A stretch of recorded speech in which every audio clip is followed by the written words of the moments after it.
গাছে বেগুন কত সুন্দর লাগছে।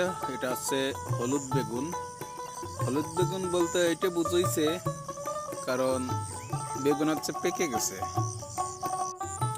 দেখুন কত সুন্দর বেগুন গাছে ঝুলে আছে, হলুদ বেগুন।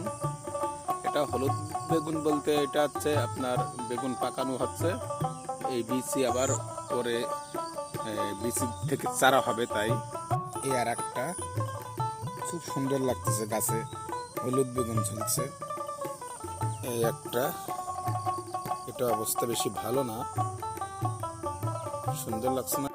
এই একটা, প্রত্যেকটা বেগুন পোকায় খেয়ে দিছে। এই দুইটা আছে। এই বেগুনগুলো হচ্ছে যখন পাকবে এই বিচি থেকে আবার চারা হবে।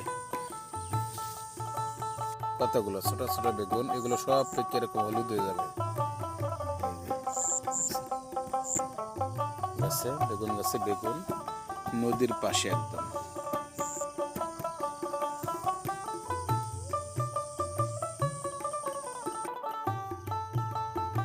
এত সুন্দর বেগুন গাছ। এই যে বেগুন পোকে খাবে, পাখিতে খাবে, এই জন্য আমরা এই চিহ্নগুলো দিয়ে রাখি।